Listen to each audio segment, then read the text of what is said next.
নমস্কার বন্ধুরা, আমাদের চ্যানেলে স্বাগতম। ডিএ নিয়ে একটি গুরুত্বপূর্ণ আপডেট। ডিএ নিয়ে এই মুহূর্তে গুরুত্বপূর্ণ আপডেটটি হচ্ছে সরকারি কর্মীদের ডিএ বাড়তে পারে জানুয়ারিতে।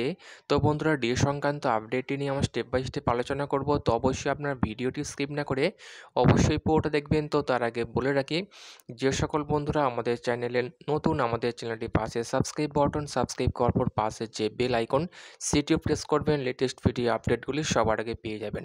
দেখে নেব আজকে ডিএ সংক্রান্ত গুরুত্বপূর্ণ আপডেটটি।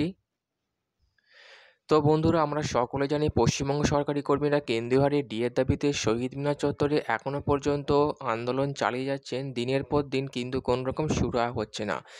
একদিকে মুখ্যমন্ত্রী, অর্থমন্ত্রী রাজ্যপালকে বারংবার চিঠি দেওয়া সত্ত্বেও কোনো রকম কর্ণপাত করেনি। এমনকি দিল্লির যন্তর মন্তরও আন্দোলন চালিয়ে কোনো ফলাফল লাভ হয়নি।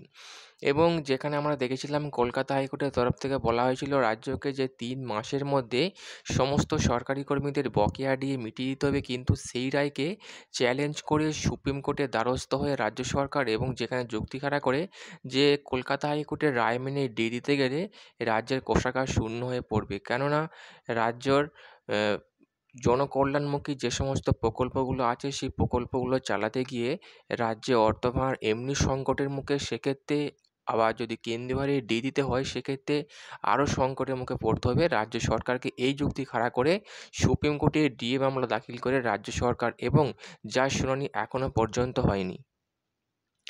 এবং যেখানে আমরা দেখেছি পশ্চিমবঙ্গ ছাড়া বাকি রাজ্যগুলো কেন্দ্রীয় সরকারকে অনুসরণ করে ডিএ পাচ্ছে, সেখানে একমাত্র পশ্চিমবঙ্গে এই মুহূর্তে ষষ্ঠ বেতন কমিশনের আওতায় 14% হারে ডিএ পাচ্ছে। এর জন্য পশ্চিমবঙ্গ সরকারি কর্মীরা প্রচণ্ড পরিমাণে ক্ষুব্ধ, এবং তারা নবান্ন অভিযান করবেন এমন তারা সিদ্ধান্ত নিয়েছেন। এবং মুখ্যমন্ত্রী নবান্নে ইতিমধ্যে যে বৈঠক সেরেছেন সেখান থেকে আমরা আপডেট উঠে আসছে সরকারি কর্মীদের জানুয়ারিতে ডিএ বাড়তে পারে, এমনটি আপডেট উঠে আসছে। কত পার্সেন্ট ডিএ বাড়বে সে নিয়ে এখনও কোনো আপডেট উঠে আসেনি।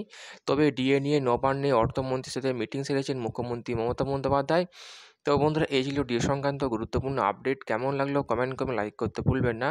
পরবর্তী আপডেট পাওয়ার জন্য আমাদের চ্যানেলটিকে সাবস্ক্রাইব করে রাখবেন। থ্যাংক ইউ বন্ধুরা ভিডিওটি দেখার জন্য।